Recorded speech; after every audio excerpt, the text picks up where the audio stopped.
हिंदी साहित्य की कहानियों के चैनल में आपका स्वागत है। आज सुनिए प्रतिष्ठित हिंदी लेखक एम हनीफ मदार की लिखी हुई कहानी चरित्रहीन। हनीफ मदार जी हिंदी साहित्य के एक प्रमुख आधुनिक लेखक हैं जो अपनी मार्मिक कहानियों, कविताओं और व्यंग्य के लिए जाने जाते हैं।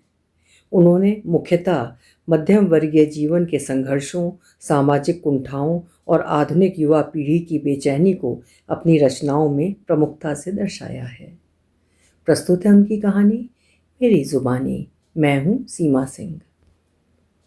श्री राम नाम सत्य है, सत्य बोले गति है। श्री राम नाम सत्य है, सत्य बोले गति है। अर्थी शमशान पहुंच गई। पीछे एक लंबी भीड़ भी शमशान स्थल पर इकट्ठी होती जा रही थी। ये भीड़ मैडम की अंत्येष्टि में शामिल होने आई थी, मगर सबके सब जैसे किसी मजबूरी वश यहाँ चल कर आए हों। सबके चेहरों पर जल्दी दाह संस्कार से लटने की व्याकुलता भी स्पष्ट झलक रही थी, जबकि वे सब अपना अपना बिजनेस या सर्विस यहाँ खड़े रहकर भी कर रहे थे, मोबाइल्स के साथ या एक दूसरे के साथ मीटिंग में शेयर मार्केट या ज़मीनों के रेट जानकर। हाँ, मैडम के किसी परिवारीजन या किसी निकट संबंधी से सामना हो जाने पर उनके खिलते चेहरे एकदम लटक जाते, जैसे किसी खास परिवारी की चिता जलने की तैयारी हो रही हो। एक पल में उनके चेहरे की रेखाएं ही नहीं, भाषा और शब्द भी बदल जाते। मेरी मुलाकात तो अभी पिछले मंडे को ही हुई थी। तब तक एकदम ठीक थी मैम, साथ में चाय भी पी थी, देर रात तक बातें करती रही थी। एकदम ही सब कुछ हो गया। सुबह सुना तो मुझे एक बार तो विश्वास ही नहीं हुआ। कहते कहते शर्मा जी का तो गला भी भर आया था। बड़ी ही नेक और दिलखुश महिला थी। अंत में भरे गले से बस इतना ही बोले। यही शर्मा जी थे जब पिछले हफ्ते मैडम ने इनकी छुट्टी मंजूर नहीं की थी तो ऑफिस से बाहर आकर बड़े तैश में कह रहे थे, साली बड़ी जिद्दी है, चमकी जात।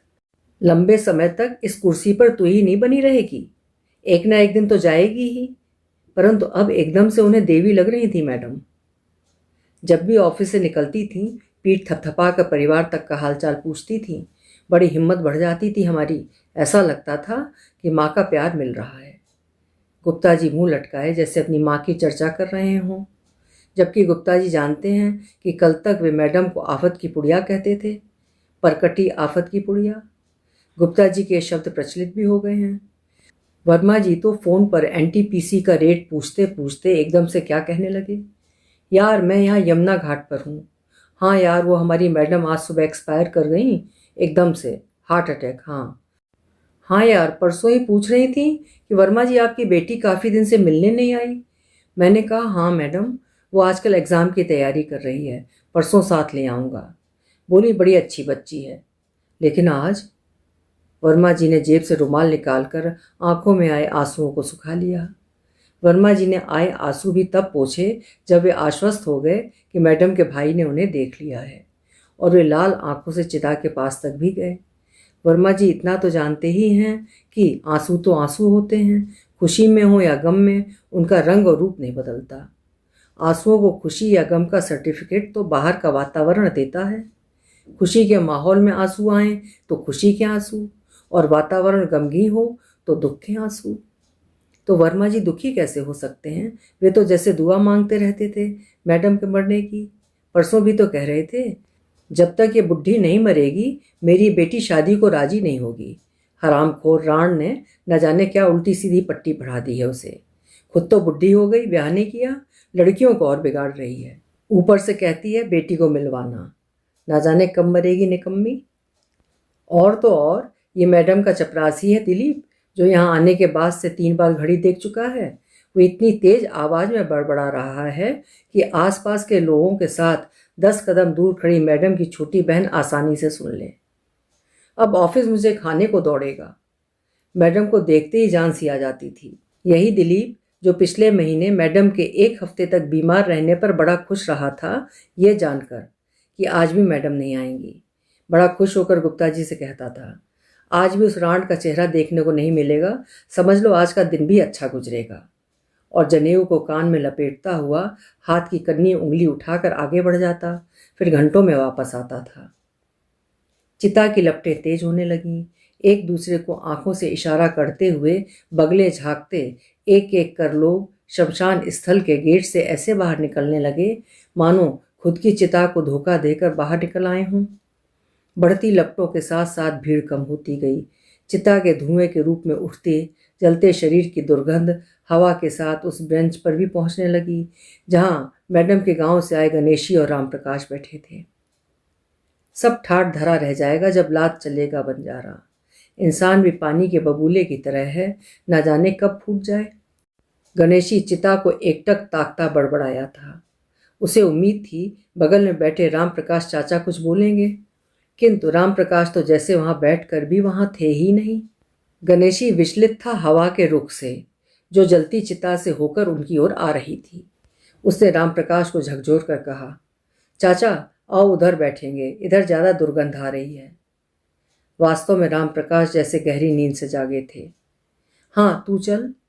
गणेशी को लगा चाचा ने इतना कहने में पूरी ताकत लगाई है। गणेशी को इतनी भीड़ में मैडम के परिवार से भी ज्यादा दुखी राम प्रकाश चाचा दिख रहे थे, लेकिन क्यों? ये सब उसकी समझ में नहीं आ रहा था। आता भी कैसे? गणेशी मैडम को अभी कितना जान पाया था, सिवाय इसके कि वे शांति शिक्षा निकेतन की प्रधानाचार्या हैं और वो खुद उसमें बाबू है। अभी 6 महीने पहले ही तो उसकी नौकरी लगी थी। गणेशी तो शायद इतना भी नहीं जान पाता कि उसकी प्रिंसिपल उसके गांव अमापुर की हैं। अगर पिछले महीने स्वर्गीय रमेश काका का बड़ा बेटा दीपक स्कूल में ना आया होता, उसी ने बताया था कि दीदी यहाँ की प्रिंसिपल हैं। गणेशी ने चौंक कर पूछा था, सरला मैडम आपकी बहन हैं? हाँ। और तू? मैं तो यहाँ बाबू हूँ। दीपक गणेशी की पीठ थपथपा कर मैडम के कमरे में चला गया था। गणेशी के मन में भी आया था कि वो दीपक से पूछे कि मैडम को कभी गांव में नहीं देखा, मगर न जाने क्या सोच कर रह गया। इसी धुनामुनी में गणेशी उठकर दूसरी तरफ घास पर जा बैठा। उसे राम प्रकाश चाचा पर नजर डाली जो अभी भी उसी मुद्रा में कहीं खोए हुए थे। उन्हें देखकर उसका दिमाग फिर चलने लगा। कहीं राम प्रकाश चाचा और मैडम का कोई चक्कर तो नहीं है?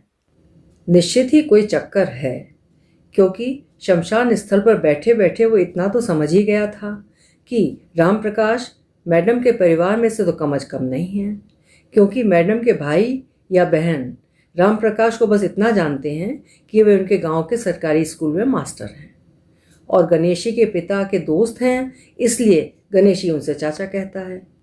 किंतु इस सब से भी उसके दिमाग की हलचल शांत नहीं हो रही।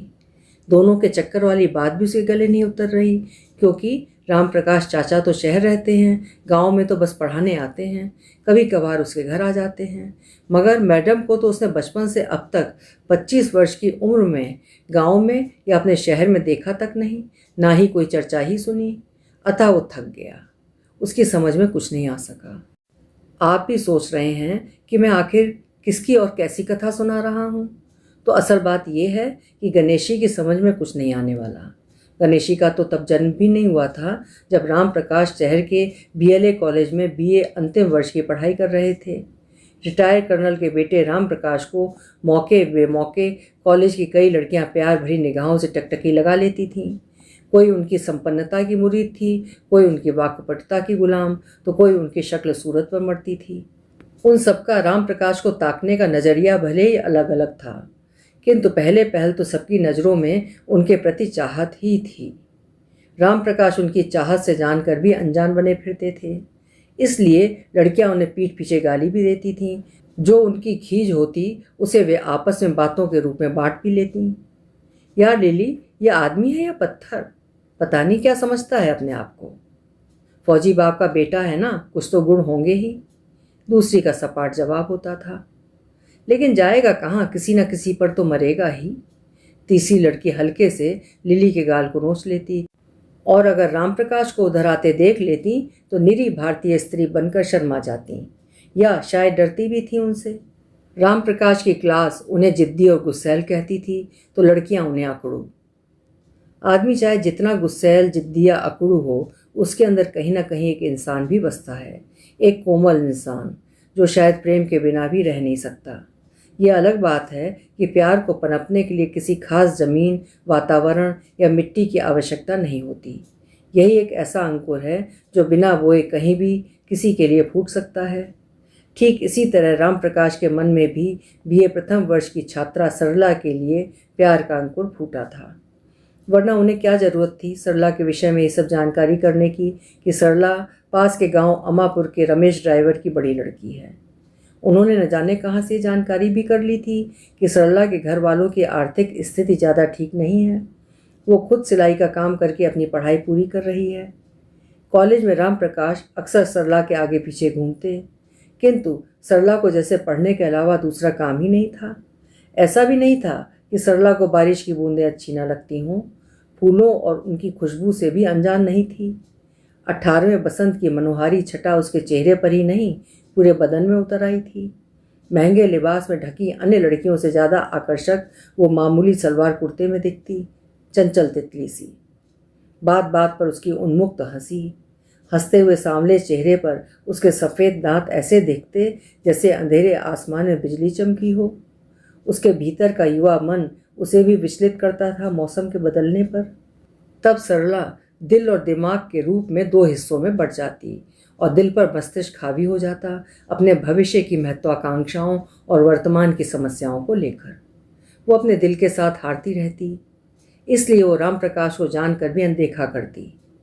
एक दिन राम प्रकाश ने सामने से उसका रास्ता रोक लिया, मगर उससे कुछ भी न कह सके सिवाय उसके चेहरे को देखने के। क्या है, कहकर सरला खिलखिलाकर हंसी। राम प्रकाश कुछ कह पाते कि वो राम प्रकाश के बगल से होकर निकल गई। अगले दिन लाइब्रेरी में राम प्रकाश ने उसका हाथ पकड़ लिया। सरला एकदम चौंक कर सकपका गई। क्या है? सरला के मुंह से इतना ही निकला, मैं तुमसे शादी करना चाहता हूँ। राम प्रकाश के इस अप्रत्याशित प्रस्ताव से सरला भौचक सी राम प्रकाश का चेहरा ताकने लगी। उसने झटके से अपना हाथ पीछे खींचा और जोर से हंसी। इस समय सरला की हंसी राम प्रकाश के लिए असहनीय हो रही थी। सरला एकदम से गंभीर हुई। मैं अभी शादी के मूड में नहीं हूँ। लेकिन क्यों? क्योंकि मैं अभी पढ़ना चाहती हूँ, कहती हुई सरला जाने को हुई। पहले मेरी बात सुन लो फिर चली जाना, कहते हुए राम प्रकाश ने उसे फिर रोका। देखो, मुझे नौकरी भी मिल रही है, फिर तुम्हें ज़्यादा पढ़ने की ज़रूरत भी क्या है? तुम्हें कौन सी नौकरी करनी है? कमाने को मैं ही काफ़ी हूँ। तुम्हारा मतलब है मैं इतनी एजुकेशन के बाद भी इतने बड़े खुले आसमान को छोड़कर किसी हाड़ मांस की गुड़िया की तरह लाल जोड़े में लिपट कर रसोई में समा जाऊं, जहां मैं अपनी छोटी छोटी खुशियों के लिए भी तुम्हारा मुंह ताकती रहूं? मुझे शादी नहीं, आत्मनिर्भरता चाहिए, इसलिए आई एम सॉरी, कहती हुई सरला वहां से तेजी से बाहर निकल गई। राम प्रकाश को लगा जैसे उनके गाल पर किसी ने तमाचा मार दिया हो। वो देर तक खड़े दूर जाते हुए सरला को ऐसे देखते रहे थे जैसे शमशान स्थल पर जलती चिता को देख रहे थे। शमशान स्थल की चिता की ओर टकटकी लगाए राम प्रकाश चाचा ऐसे लग रहे थे जैसे अब 50 वर्ष की उम्र में तब से अब तक के बीते 27 सालों के बाद सरला से कुछ कहने आए हों।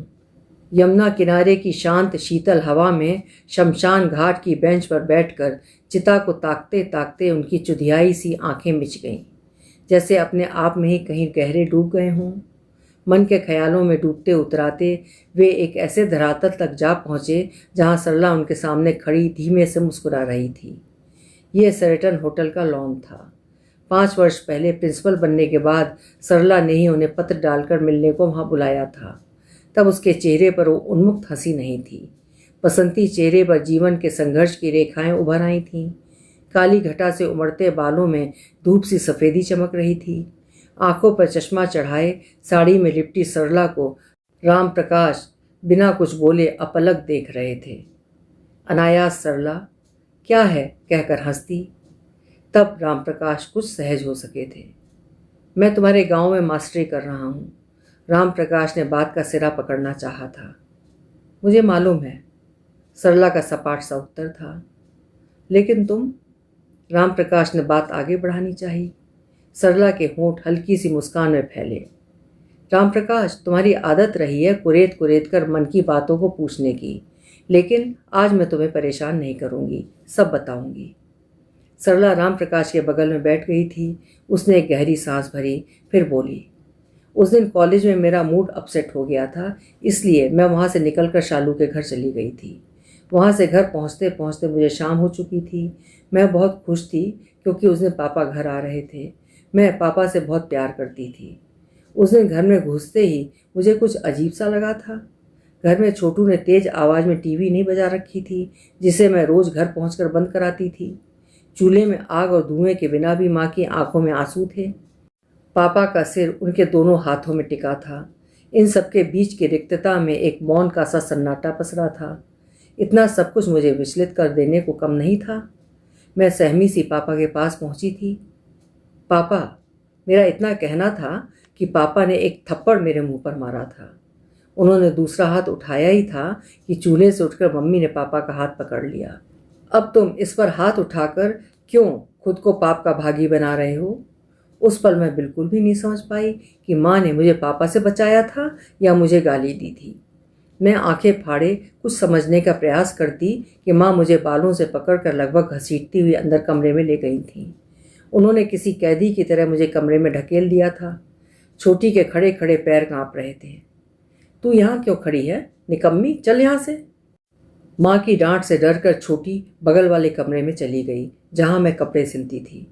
मैं अभी भी कुछ समझ पाने का प्रयत्न कर रही थी कि बेहया कौन से जन्म का बदला लिया है तूने, यही पढ़ती थी तू, कहकर माँ रोने लगी थी। क्यों अब हमारे बुढ़ापे में खाक डलवा रही है? अंततः मैं झल्ला पड़ी। कोई बताएगा भी आखिर हुआ क्या है? देखो तो बोल कैसी रही है। अम्मा की दांती भिज रही थी। इसकी जुबान काट दे, पापा बाहर से चिल्लाए थे। वहां से चिल्लाकर ढोल क्यों पीट रहे हो? अम्मा पापा पर खिसियाई थीं, मगर हाथ मुझ पर बरसे थे। अब तक पापा भी उठकर कमरे में आ गए थे। मैं रो पड़ी और अम्मा को झटके से दूर किया और लगभग चीख पड़ी। क्या किया है मैंने? क्यों इस तरह मार रहे हैं आप मुझे? नाक कटवा दी हमारी, कहीं मुंह दिखाने लायक नहीं छोड़ा, और कहती है कि क्या किया है मैंने? ले देख ये क्या है। दबी जुबान से बड़बड़ाते हुए अम्मा ने एक कागज मेरी तरफ बढ़ा दिया था। विस्फारित नेत्रों से मैंने कागज खोलकर देखा था, जिस पर लिखा था, ड्राइवर साहब, आप मुझे हितैषी समझें या दुश्मन, परंतु बात यह सच है, मुंह से नहीं कह पाया इसलिए लिखकर भेज रहा हूं, और किसी को बताई भी नहीं है। बात दरअसल ये है कि सरला बड़ी हो गई है, अब उसके हाथ पीले कर दो। वैसे भी आप तो बाहर रहते हो, इसलिए देख भी नहीं पाते कि लड़की क्या कर रही है। बात इशारे में ही समझने की है, नहीं तो ज़्यादा दिन ये बात छुप नहीं पाएगी कि लड़की चरित्रहीन है और आप एक चरित्रहीन के बाप। मिलूंगा तो सब बातें खुलकर बता दूंगा, आगे आपकी मर्जी। पत्र पढ़ते पढ़ते मुझे लगा मैं पत्थर की हो गई हूँ, जैसे मेरे शरीर का खून जमता जा रहा है। और कुछ बताना बाकी है क्या? अम्मा के इन शब्दों ने जैसे मुझे जीवित होने का एहसास करवाया था। नहीं, कहते हुए मैंने कागज को फाड़ दिया था। उस समय मुझे मम्मी पापा की मासूमियत पर तरस आ रहा था और उनकी बेवकूफ़ी पर गुस्सा भी, क्योंकि मैं समझ गई थी ये हरकत किसकी है। मैंने हैंड राइटिंग को भी पहचान लिया था। मैं अपना सिर पकड़कर बैठ गई थी, जो बहुत तेज़ दर्द करने लगा था। बेटा, मुझे तुझसे ऐसी उम्मीद नहीं थी। पापा की आंखों में आंसू आ गए थे, उनकी आवाज़ भर्राने लगी थी। मैंने तो पिछले ही साल मना किया था कि अब मत पढ़ाओ उसे, शहर जाएगी, जमाने की हालत देखो, मगर मेरी एक नहीं चली, बस अब हो गई तसल्ली। माँ की इन बातों से पापा जैसे जमीन में गड़े जा रहे थे। पापा, ऐसा कुछ नहीं है जैसा आप समझ रहे हैं। मैं पापा को समझाना चाह रही थी। यह किसी की बदतमीजी है, बस, और कुछ नहीं। ये बदतमीजी है तो तू आज इतनी देर तक कहाँ थी? और दिन तो 3 बजे तक ही आ जाती थी। अम्मा बीच में बोल पड़ी थी, जो चूल्हे में आग जलाने का बेमन से प्रयास कर रही थी। मैं अपनी फ्रेंड के घर मिलने चली गई थी। बिना बताए और इतनी देर तक? हाँ तो छोटू बिना बताए इससे भी ज़्यादा लेट आता है तब। मेरे सवाल से पापा तिलमिलाए थे। वो तो लड़का है, कहते हुए पापा ने बीड़ी सुलगाई थी।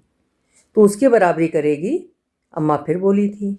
अब तेरा स्कूल कॉलेज सब बंद, अब तू घर बैठेगी। अम्मा ने फैसला सुना दिया था। अम्मा के इस फैसले से मेरी सांसें रुकने लगी थीं, जैसे वे मेरे पंख उखाड़ कर फेंक देना चाह रही हों। मैंने बोलने की हिम्मत जुटाई थी। तुम कौन होते हो मेरी पढ़ाई बंद करवाने वाले? मैं आधी आधी रात तक मेहनत करके खुद पढ़ रही हूँ, और तुम अपने बच्चे पर विश्वास ना करके किसी गैर की बातों पर भरोसा कर रहे हो, जैसे तुम शायद जानते तक नहीं। लेकिन मैं अपना जीवन बर्बाद नहीं कर सकती। न जाने मुझ में इतनी ताकत उस समय कहाँ से आ गई थी, जब मैंने भी अपना फैसला सुना दिया था।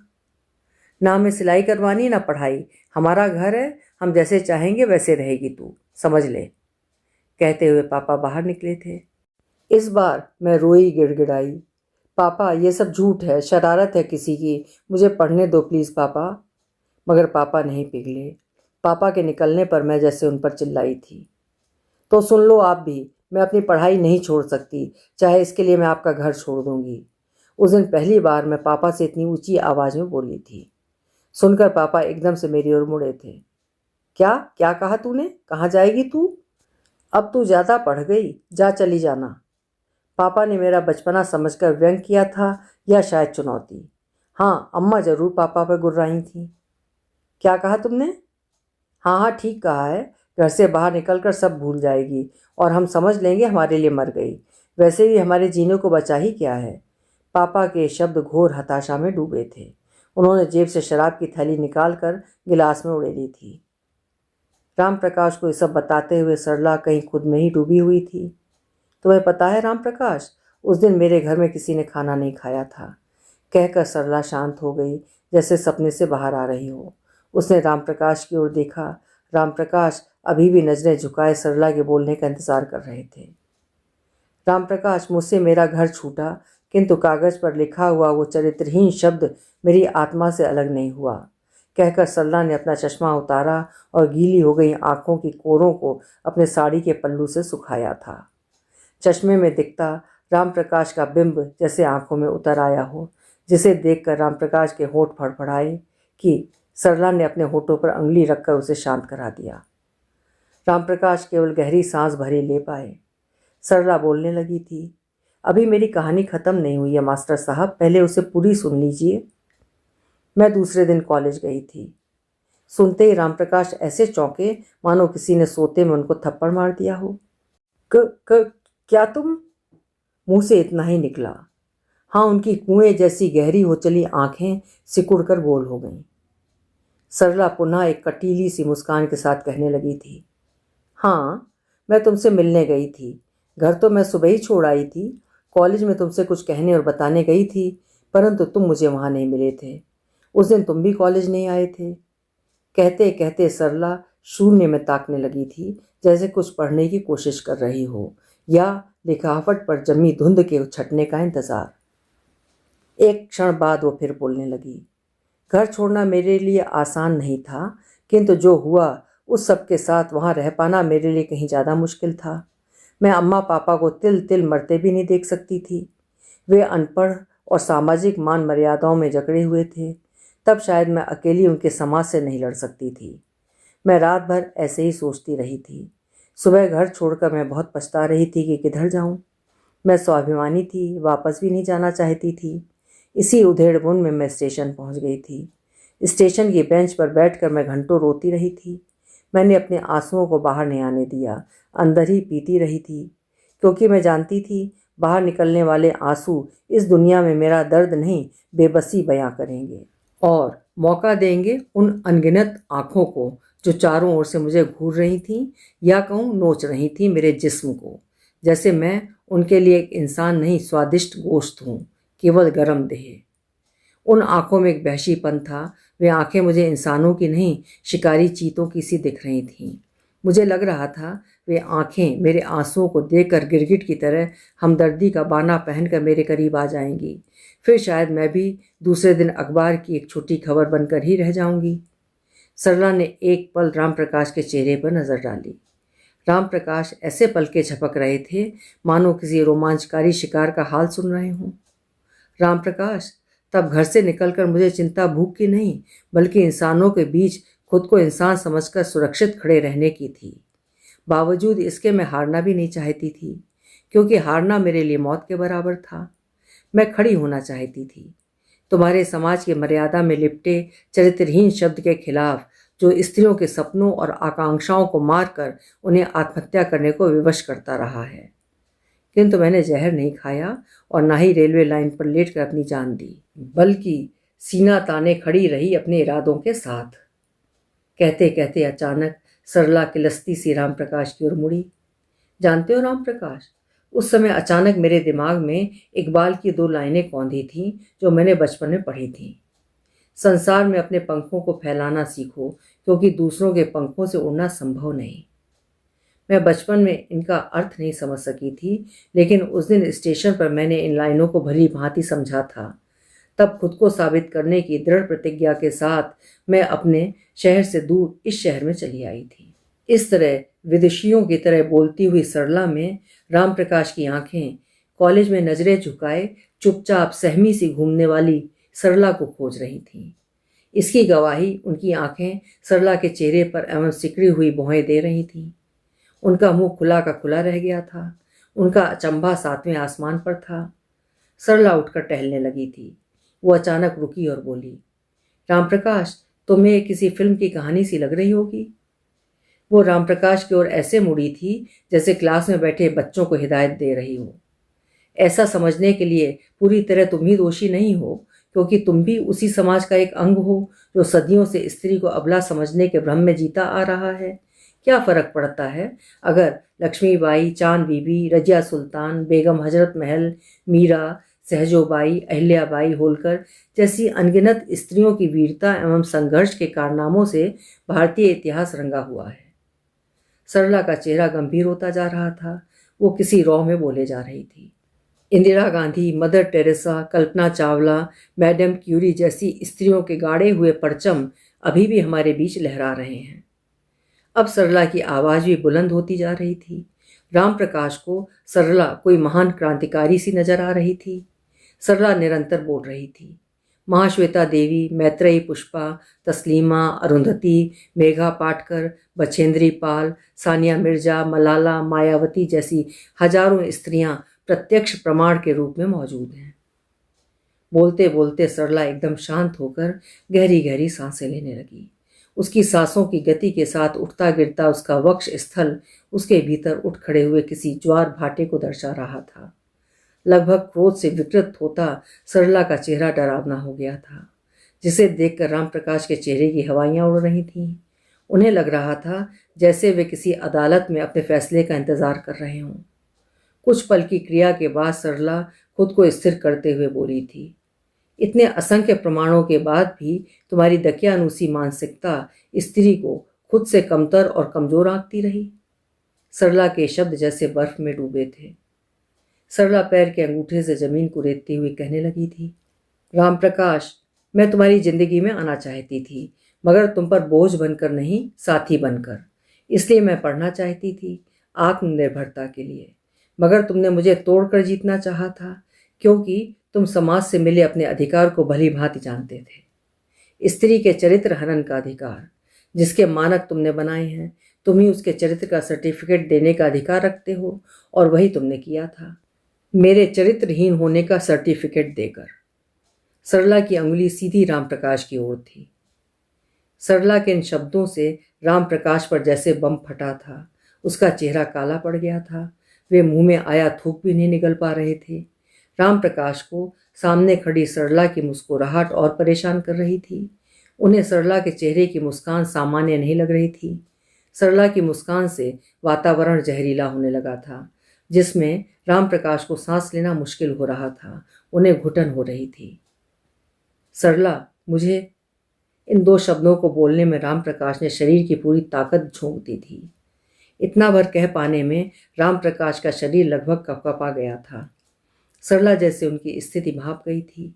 उसने रामप्रकाश को हाथ के इशारे से चुप करा दिया और खुद बोली, रामप्रकाश, तुम्हारे क्षमा मांगने या तुम्हें क्षमा कर देने से क्या बदल जाएगा कुछ? मेरी मम्मी का मुझ पर अटूट विश्वास, पापा का गर्व, या मेरे जीवन के महत्वपूर्ण 27 साल? लेकिन मुझे कोई अफसोस भी नहीं है। सरला ने रामप्रकाश को सहज करना चाहा, जो अब तक सिमटे सिकुड़े किसी कैदी की तरह बैठे थे। सरला अचानक चिहुक पड़ी, अरे हाँ, मैं तो तुम्हें अपनी कहानी सुना रही थी। तो इस शहर में आते हुए ट्रेन में ही मेरी मुलाकात शांति शिक्षा निकेतन की संस्थापिका डॉक्टर विमलेश जी से हुई थी।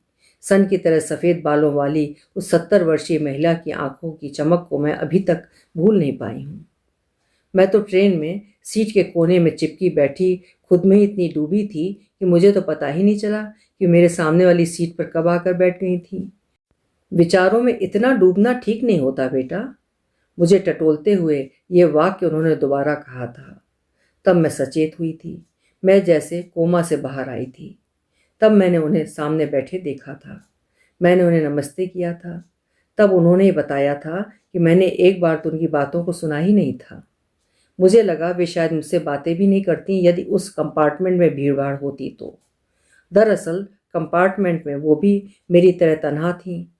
हंसमुख और वाचाल डॉक्टर विमलेश की मोटे चश्मे के पीछे छुपी अनुभवी आंखों ने जैसे मेरे भीतर की वेदना को पढ़ लिया था, और बातों ही बातों में मैंने उन्हें वो सब बता दिया था जो मैंने तुम्हें बताया है। न जाने क्यों डॉक्टर विमलेश को ये सब बताते हुए मैं अपने आंसुओं को बाहर निकलने से रोक नहीं पाई। डॉक्टर विमलेश मेरी बगल में बैठ गई थीं। उन्होंने मेरी पीठ थपथपाते हुए कहा था, तुम जानती हो औरत की सबसे बड़ी कमजोरी क्या है? उसके ये आंसू। इसलिए आंसू नहीं, खुद को साबित करो। मुझे देखो, मैं। खैर छोड़ो। इतना कहकर उन्होंने अपनी बात अधूरी छोड़ दी थी। डॉक्टर विमलेश के इस अधूरे वाक्य ने मेरे अंदर एक अजीब सी उत्सुकता भरी बेचैनी पैदा कर दी थी। उनके विषय में जानने के मेरी बेकली भरे अनुरोध के बाद वे हल्की सी मुस्कुराती बोली थी, मेरी शादी एक संपन्न परिवार में हुई थी। पहले बच्चे के रूप में हुई लड़की बची नहीं, या कहूँ बचाई नहीं गई। दूसरे बच्चे को जन्म ही नहीं लेने दिया गया, क्योंकि वो भी। तब मैंने पहली बार अपने उस पति का विरोध किया था जो मुझे बहुत चाहता था, परंतु मेरे विरोध के साथ ही जैसे मैं ही उसकी सबसे बड़ी दुश्मन बन गई थी। असल में मैंने उसके इशारों पर नाचने की बजाय अपनी भी इच्छाएं जाहिर करना शुरू कर दिया था। हम एक ही छत के नीचे एक दूसरे से जैसे पराये हो गए थे। वो मुझसे पीछा छुड़ाना चाहता था, परंतु वो मुझे मार तो सकता नहीं था, क्योंकि वो जानता था बाद में शायद समाज और कानून के हाथों बच वो भी नहीं पाएगा। मेरे मुंह पर तेजाब भी नहीं फेंक सकता था, क्योंकि तब भी वही फंसता। कहते कहते डॉक्टर विमलेश रुक गई थीं। उनके चेहरे पर घृणा के भाव साफ नजर आ रहे थे। मैंने ही टोका था, मैडम बात पूरी करो प्लीज। वे धीमे से मुस्कुरा पड़ी। उनका चेहरा अब सामान्य हो चला था। अचानक उनके मुंह से शांत गंभीर शब्द फूटने लगे। हाँ, उसके पास एक हथियार था, एक ऐसा हथियार जो केवल औरत के लिए बना है, जिसका प्रहार करने से कानून या समाज को भी कोई फर्क नहीं पड़ता, परंतु औरत अवश्य जीवित रहते हुए भी मर जाती है। केवल एक शब्द, चरित्रहीन, और सब खत्म। कहते हुए डॉक्टर विमलेश की एक विशैली हंसी का ठहाका ट्रेन के डिब्बे में गूंज गया था। मगर ये क्या, चश्मे के पीछे छिपी उनकी आंखें किसी झील सी भर गई थीं। कुछ देर वे शांत रहीं। चश्मे के भीतर भरी झीलों को उन्होंने अपने रुमाल से सोख लिया था। अब उनकी आवाज़ भारी हो गई थी। तब मुझे पहली बार लगा था कि वो आदमी मुझे प्यार नहीं करता, बल्कि उस कठपुतली को चाहता था जो उसकी उंगली के इशारे पर घूमती थी। मैंने भी वो शहर छोड़ दिया था, दुनिया बहुत बड़ी है ये सोचकर। उनकी बात सुनकर मेरे मन में एक बड़े सवाल ने फन उठाया था। फिर आपने इतना बड़ा निकेतन कैसे शुरू किया? मैं उनके मुंह को ताकने लगी थी। डॉक्टर विमलेश ने 2 घूंट पानी पिया और अपनी आंखों से चश्मा उतार कर रुमाल से साफ करते हुए बताया था, मैंने जीविका के लिए एक स्कूल में नौकरी की और अपने हिस्से की संपत्ति के लिए पूरे 10 साल तक केस लड़ा। अंततः मैं जीत गई। तब मैंने ऐसे निकेतन का सपना देखा जिसकी सब टीचर तेरे जैसे मजबूत इरादे की हैं, जिन्हें समाज ने सम्मान नहीं दिया तो वे एक ऐसा भविष्य गढ़ने में जुट गई हैं जो उन्हें गुरु ही नहीं आदर्श मानता है। मैं जब डॉक्टर विमलेश के साथ गाड़ी से उतरी तो मैं खुद में अजीब सी ताकत अनुभव कर रही थी, जैसे मुझे मेरी मंजिल मिल गई थी। उसके बाद मैंने कभी मुड़कर नहीं देखा। वहीं रहकर पढ़ाई पूरी की और प्रिंसिपल बनी। सरला के शांत होने पर राम प्रकाश ने गहरी निश्वास छोड़ी। तुम्हें कभी गांव की या अपने शहर की याद नहीं आई? राम प्रकाश ने सरला को एक बार फिर कुरेदना चाहा था। उन्हें आभास भी नहीं था कि इस बात से सरला का मुंह इतना कसैला हो जाएगा। सरला इतनी बेचैन हुई कि वातावरण में उसकी सिसकियां गूंजने लगीं, जैसे राम प्रकाश ने यमुना के शांत पानी में पत्थर फेंक दिया हो। नहीं भूली, अब तक नहीं भूल पाई। गांव की गलियों के बचपन को, पानी भरे खेतों में अपने पैरों के निशानों को, छत के ऊपर आकाश में बादलों के बीच उभरती आकृतियों को, उन पेड़ों को जो मेरे गुनगुनाने के साथ झूमने लगते थे। कहते कहते सरला फपक पड़ी थी। वो जी भर रो लेना चाह रही थी। बीते 27 सालों से रुका आंसुओं का बांध जैसे टूट गया था। वो देर तक रोती रही। राम प्रकाश चाह कर भी सरला के आंसू नहीं पहुंच पा रहे थे। सरला की घिघियाई सी आवाज़ निकल रही थी। तुम्हारे एक कागज़ के टुकड़े ने मुझे सबके लिए मार दिया राम प्रकाश। सरला अब गंभीर होकर कह रही थी। मैंने कितनी बार सोचा वहाँ घूम आने को। मैंने एक पत्र डाला था घर पर, बताया था मैं सकुशल हूँ, कभी आऊँगी। सरला के आंसू थमे नहीं थे। जानते हो राम प्रकाश, मेरे पास पत्र का जवाब आया था। पापा ने लिखा था, सरला अगर जरा भी शर्म बची हो तो इधर मत आना। जैसे तैसे ये समाज तुझे भूल पाया है, कम अज कम तेरे बहन भाइयों की शादी तो हो पाएगी। उसके बाद हाँ, छोटी का फ़ोन यदा कदा आ जाता था। एक दिन छोटी ने बताया था कि मेरी शादी है, पापा पैसों के लिए बहुत परेशान घूम रहे हैं। तब मैंने उसकी शादी के लिए रुपए भेजे थे। तो जानते हो, पापा ने सहज वे रुपए ले लिए थे। फिर दूसरे दिन फ़ोन पर छोटी ने ही बताया था कि पापा ने छोटू से कहा था कभी चुपचाप घुमाना उसके पास। माँ पिताजी के मरने के बाद आज सब यहाँ मौजूद हैं इस चरित्रहीन की अंत्येष्टि में। शायद खुश होंगे। एक चरित्रहीन इस दुनिया से चली गई और शायद तुम भी राम प्रकाश। कहते हुए सरला के होंठ विशैली मुस्कान में डूब गए थे। देखो, दुखी मैं भी नहीं हूँ, क्योंकि मुझे खुशी है कि मेरी पढ़ाई हुई कितनी ही लड़कियाँ आज अपनी इच्छा से स्वतंत्र और सुखी जीवन जी रही हैं। इतना कहकर सरला हंसती हुई राम प्रकाश से दूर जाने लगी। राम प्रकाश की लाख मिन्नतें भी उसे रोक नहीं पाईं। राम प्रकाश हड़बड़ाए से उठे, जैसे होश में आ गए हों। वे होटल में नहीं, शमशान स्थल की बेंच पर अकेले बैठे थे। सामने सरला मैडम की जलती चिता राख के ढेर में बदल चुकी थी। राम प्रकाश चाचा ने अपनी जेब से एक कागज़ का टुकड़ा निकाला, उसे एक बार पढ़ा। तू चरित्रहीन नहीं है, और उसे मैडम की चिता में डाला था। साथ ही राम प्रकाश की आंखों से 2 बूंदें आंसू भी टपके थे।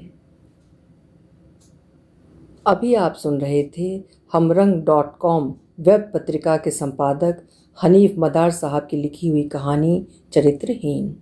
समाज में बहुत आसानी से इस्तेमाल किया जाने वाला हथियार जो सीधे सीधे स्त्री की अस्मिता और योग्यता को छिन्न भिन्न करता हुआ उसे जीते जी मार देता है।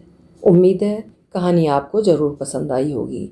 पसंद आई हो तो कहानी को लाइक और हाइप ज़रूर करिएगा। और अभी तक चैनल सब्सक्राइब न किया हो या चैनल पर पहली बार आए हों तो चैनल भी सब्सक्राइब कर लीजिएगा। कल फिर मिलेंगे। आपका समय शुभ हो।